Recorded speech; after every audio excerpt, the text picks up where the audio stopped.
Baran i Dilan prave hranu za večer uz gledanje filma sa Miranom. U jednom trenutku se Baran opeče na šporet i Dilan se uplaši, te se zabrine da li ga to boli. Vidimo opet onu pravu iskru ljubavi između njih, kojoj niko ne može stati na put. Njih dvoje provode noć gledajući film sa Miranom i napokon bivaju jedna srećna porodica, kao što i zaslužuju. Miranu se kasnije prispava i oni ga odvode u krevet. Nešto kasnije Dilan počne da priča sama sa sobom kako je gladna i kako će joj Baran ujutru napraviti lep obrok.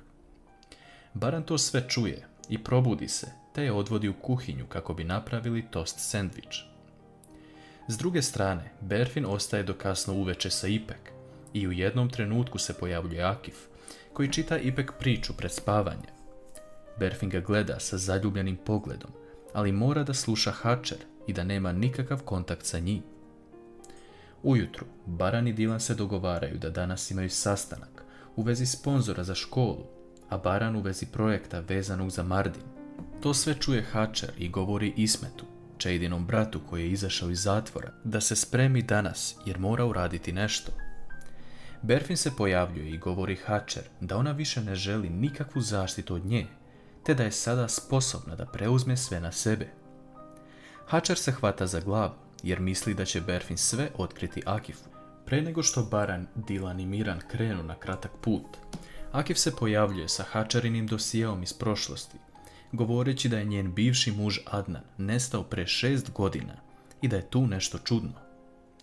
Baran žuri na sastanak, a Akif ostaje u vili da pregleda dosije.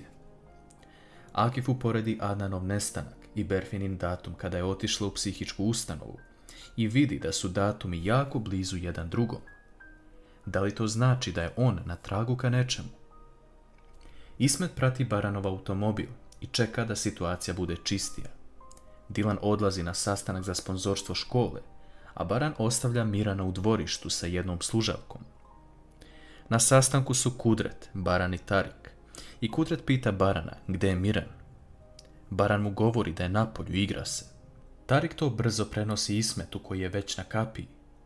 Miran zamoli služavku da mu donese čašu vode, a Ismet, kada ona ode, pita Mirana da mu otvori kapiju kako bi ušao. Da li će Miran otvoriti kapiju Ismetu, koji ima pakostan plan?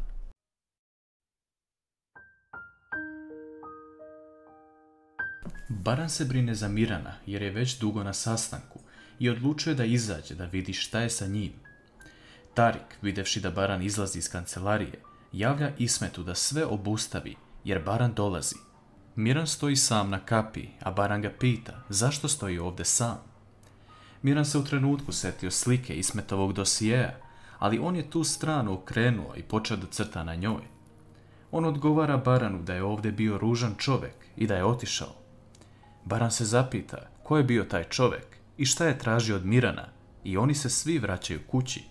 Akif u međuvremenu razgovara sa Berfin i kaže joj da ne postoji prepreka koja može stati između njih, ali ona ga sa suzama u očima ostavlja samog i izlazi iz kancelarije. Ubrzo dolazi Baran i pita ima li novih informacija o Adnanu, ali Akif je odsutan i razmišlja o Berfin. Baran mu kaže da ako ne može da nastavi ovaj slučaj, da će biti u redu sa tim, ali da mu preporuči nekog dobrog. Akif je istrajan i želi da vidi šta se zapravo desilo. Baran ubrzo nakon toga odlazi da razgovara sa Tarikom i Hačer koji sklapaju drugi plan u dvorištu vile. Baran dolazi sa pitanjem gde je Adnan. Hačer ovu situaciju izvlači u svoju korist, te mu govori da joj je drago što je nestao jer im je samo bio prepreka. Baran odgovara da će on pronaći sve šta se desilo i da ne mogu ništa sakriti. Baran i Dilan pričaju sa Miranom da ne sme prići nepoznatim ljudima jer oni mogu nanijeti zlo. Nadamo se da će Miran postupiti ispravno i na sljedeći Ismetov korak. U jednom trenutku dostavljači donose pakete u vilu Karabej i pitaju čovjeka koji je u obezbeđenju da im pomogne, ali tu je zapravo Ismet koji ispusti kesu sa igračkama.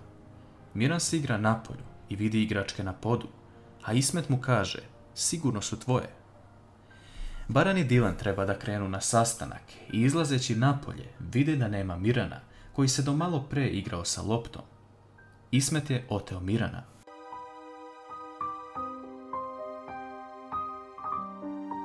Vest da je Miran otet odjekuje kroz vilu. Hačar i Tarik su srećni što je plan uspeo, dok su svi ostali zabrinuti i pokušavaju na sve načine da pronađu Mirana. Baran, Kudret, Akif i Tarik su u kancelariji i potežu sve veze kako bi došli do neke informacije. Baran naređuje Akifu da preuzme snimke kamera iz vile, što Akif odmah uradi i vide jedno lice ispod kačketa. U tom trenutku Baranu zvoni telefon i čovjek mu govori veliku svotu novca koju Baran mora da pripremi za sutra kako bi spasio sina, ali da u ovo ne sme da bude umešana policija. Baran poludi nakon što čuje da je Miran otet i poziva sve ljude koje poznaje kako bi pronašli bilo šta. On također dobija pomoć od plemena u vezi novca koji mora da dostavi sutra, ali i Dilan i Azade mu nude svoj nakit samo kako bi skupili dovoljnu svotu. On im to vraća i govori da su već sve sredili za sutra i da će sutra vidjeti Mirana. Berfin je uzrujana nakon što čuje ovu vest, a Akif joj prilazi i obećava da će sutra vidjeti Mirana. Ona mu se zahvaljuje, a Akif dobija nadu da može uspjeti kod nje ako se sve ovo završi kako treba. Baran se u jednom trenutku seti da mu je Miran rekao da je na kapiji firme bio jedan čovjek i odmah naređuje Akifu da pregleda te kamere. To čuje Tarik i zove čovjeka u obezbeđenju da obriše sve snimke tog dana, što on i uradi. Akif dolazi praznih ruku i kaže da su se kamere pokvarile baš istog dana. Uveče, Baran i Dilan provode noć bez sklopljenog oka. U jednom trenutku Akif zove Barana i govori mu da je dobio dojavu da je jedno dete zarobljeno u zgradi, ali da ne zna da li je to Miran. Baran odmah kreće sa Akifom, ali tu dolaze i Dilan i Berfin. Baran i Akif spašavaju dete bez ikakvih posljedica, ali to nije Miran. Oni se vraćaju kući pognute glave i dočekaju jutro budni.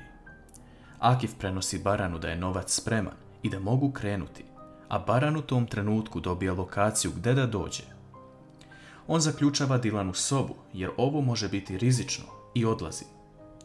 U jednom trenutku Hačar vidi da plan ne ide kako treba, jer u automobilu mora biti i Baran i Dilan, te Tarik zove Ismeta i govori da moraju promijeniti plan.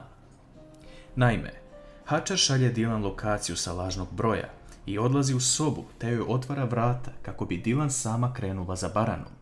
Baran stiže na lice mesta i dobija snimak da su i Miran i Dilan zajedno zarobljeni. Da li će Baran uspjeti da reši ovu situaciju? Kako je vaše mišljenje?